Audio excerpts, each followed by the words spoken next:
자, 집 한 채 가지고 있으면 상속세 낼 뻔했는데 이제 안 내도 될 것 같기도 합니다. 자, 정부가 상속세 개편 논의를 본격적으로 시작을 한다고 합니다.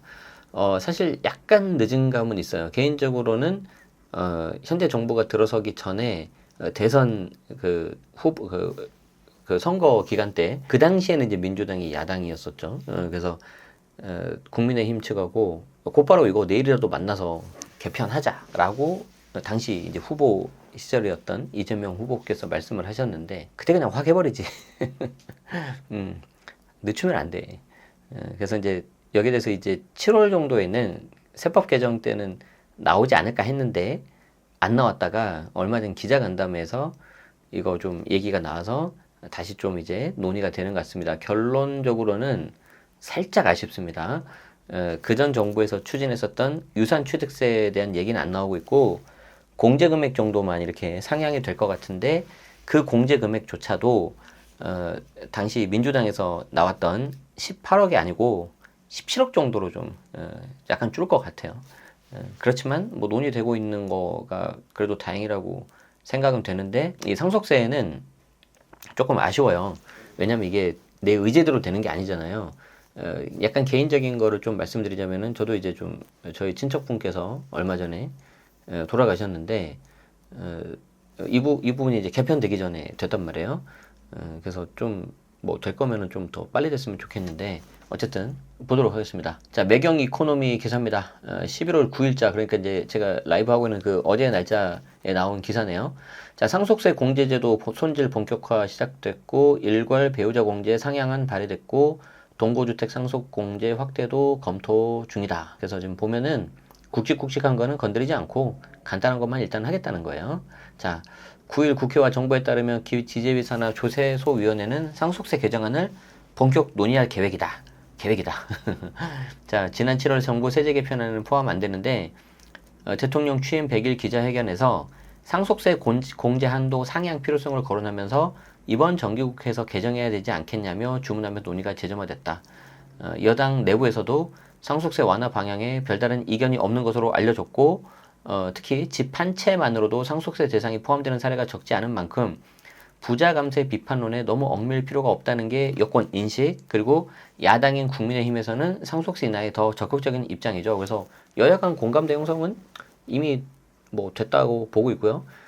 그렇게 본다면 이번 정기국회 내 통과 가능성도 높다는 분석인데 아마 그 방식적인 측면에 있어서도 국민의힘 측에서는 대대적인 개편을 하자라고 할 거고 민주당 입장에서는 일단 공제 금액만 올리자. 이렇게 좀 끝날 것 같습니다. 그 차이가 뭔지 이따 설명 좀 드리도록 하죠. 자, 다만 상속세 체계 전반을 손질하기보다는 1997년 이후 유지되어 온 공제제도를 현실화하는 부분 개정이 우선될 전망이다. 여러분들 이걸 기억하셔야 됩니다. 잊지 말자 1997년. 지금 2007년도 아니고 2017년도 아닙니다. 1997년입니다. IMF 때잖아요. 그때 설정된 공제 금액이 지금 무려 지금 20 몇 년도야? 지금 28년? 그렇게 됐는데 전혀 안 되고 있다가 이제서야 되는 거죠. 아니 그동안 김밥값이 얼마나 올랐는데 라면값이 얼마나 올랐는데 그러니까 이제 이게 법이라는 게 여러분들 아시는 것처럼 법적 안정성이 굉장히 중요해요. 너무 이렇게 뜯어고쳐 가지고 말 그대로 누더기가 돼도 안 되지만 그래도 이게 거의 30년 가까이 돼가는 건데 공제금액 이 부분은 좀 인플레이션 정도는 반영해서 진작에 개정됐어야 되지 않느냐라고 좀 말씀드리고 싶습니다. 자, 주요 논의 대상은 일괄 공제와 배우자 공제 상향인데 일괄 공제는 현재 어떻게 됩니까? 5억이죠 현재. 그래서 뭐 자녀 1인당 얼마 그리고 뭐 기초 공제 얼마 해가지고 다 더해가지고 5억이 넘으면 그 공제를 받으면 되는데 대부분 그렇게 잘 안 되거든요. 그래서 그냥 일괄 공제 5억을 받는 게 맞고 그리고 배우자 공제도 뭐 최소 5억에서 뭐 최대 뭐 30억 이렇게 있는데 뭐 딱히 특별한 거 없으면은 배우자 공제 5억. 그래서 일괄 공제 5억, 배우자 공제 5억에서 이제 10억 정도를 받는단 말이에요. 그런데 여기에 대해서 일괄 공제를 5억에서 7억으로 40%죠. 7억으로. 배우자 공제를 최소 5억에서 아까 제가 30억, 맥스 30억이라고 그랬는데 일단 최소 5억을 10억으로 확대.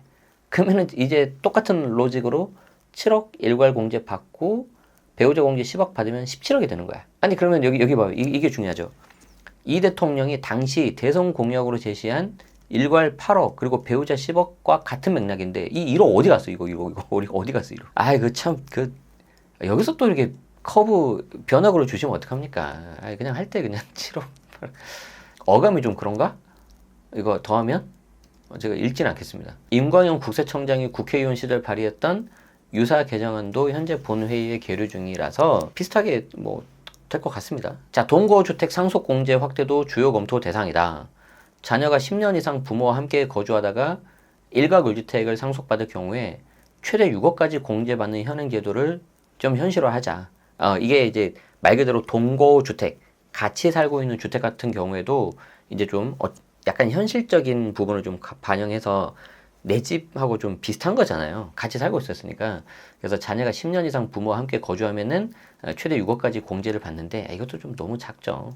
그래서 이거를 좀 현실화하자. 그러면 이 6억 공제는 제가 봤을 때는 뒤 밑에도 있지만 종부세 공제 금액 한도인 9억 아니면은 종부세도 1세대 1주택 단독 매매는 12억까지 하지 않습니까? 그 정도 될 것 같아서 9억이라는 숫자가 나온 것 같습니다. 여기에 대해서 안도걸 민주당 의원은 한도를 8억으로 하고 동거 기간을 8년으로 단축하는 개정안을 각각 냈다. 88인가? 일단 긍정적인 거는 이런 논의가 좀 시작되고 있다는 거에 대해서는 긍정적이다. 다만 아쉬운 거는 좀 대선 후보 시절에 좀 나왔던 금액대로는 최소한 좀 해주시지. 거기서 또 이렇게 좀 이렇게 조정하는 거는 좀 아쉽다. 이 부분이 되고요.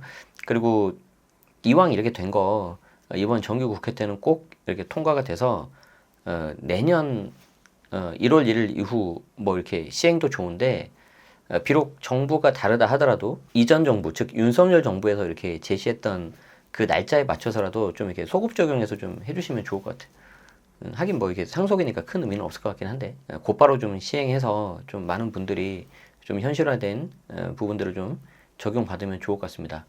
그래서 이제 여러분들이 좀 하나 아셔야 되는 게 뭐냐면 이 상속세 같은 경우에는 그러니까 이제 여러분들이 이걸 아셔야 돼요.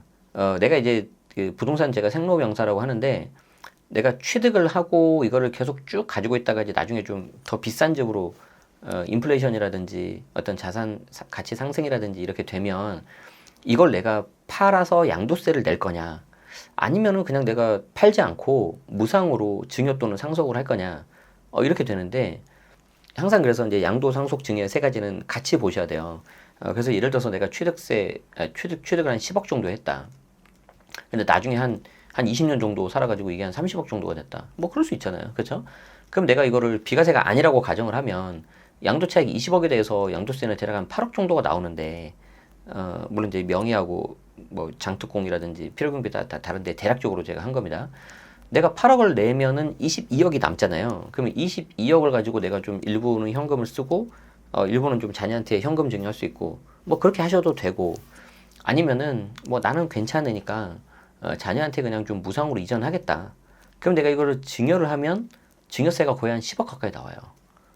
그리고 이제 상속을 하면은 이거보다는 좀 적게 나오는데 이제 뭐 배우자가 계시냐 안 계시냐 그리고 자녀가 어떻게 되냐에 따라서 좀 달라지긴 합니다.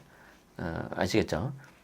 그래서 이제 장단점이 좀 있죠. 그래서 이 부동산은 항상 이 세 가지를 좀 같이 염두하고 보셔야 되는데, 그 전 정부에서 이렇게 약간 이렇게 추진했었던 게 이 유산취득세. 예전 자료라서 그냥 현재 정부라고 써있는데, 이전 정부 추진이에요. 이전 정부 추진. 윤석열 정부에서 했었던 거죠. 쉽게 말해서 유산취득세는 뭐냐면, 받는 만큼 내라 이거예요. 그래서 이제 돌아가신 분이 만약에 30억을 남겼다. 그럼 이 30억을 뭐 배우자가 10억을 받고 자녀가 또 10억, 이렇게 10억 받으면은 각자 받은 10억에 대해서만 알아서 세금 내자는 거죠. 그러면은 배우자 같은 경우에는 그 당시에 추진했던 게 같이 이렇게 재산을 형성했으니까 여기에 무슨 상속세냐, 없애자. 그래서 비과세. 그리고 이 10억에 대해서 자녀 1인당 뭐 9천만 원 정도만 나오게끔 이제 공제 금액을 좀 상향을 해서 한 명당 9천만 원, 그래서 총 1억 8천만 과세. 요렇게 좀 하려고 했었어요. 근데 지금 논의되고 있는 거는 이거는 좀 너무 대대적으로 바꾸는 거니까 일단 좀 나중에.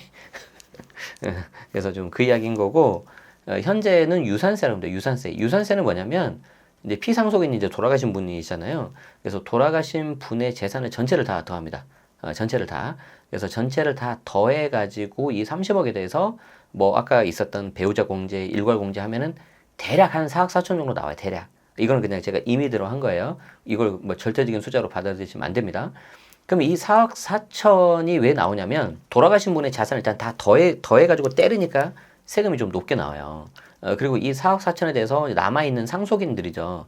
이 상속인들이 알아서 지분대로 납부를 하는데 연대 납세 의무가 있습니다. 그러니까 예를 들어서 내가 그럴 리 없지만 갑자기 이 녀석이 안 내.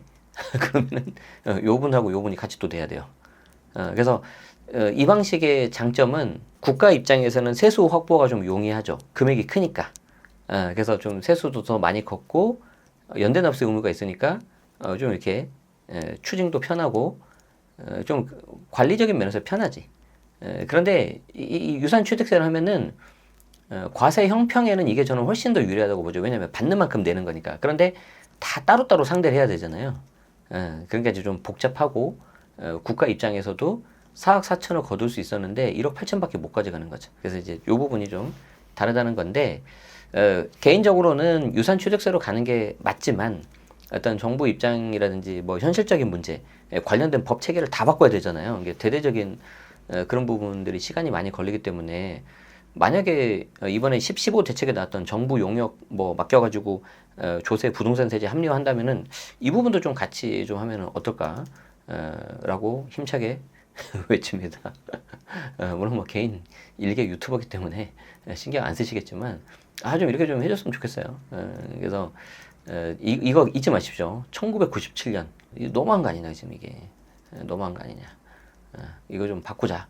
그래서 현실화 좀 돼가지고 이게 무슨 부자감세 이런 게 아니잖아요.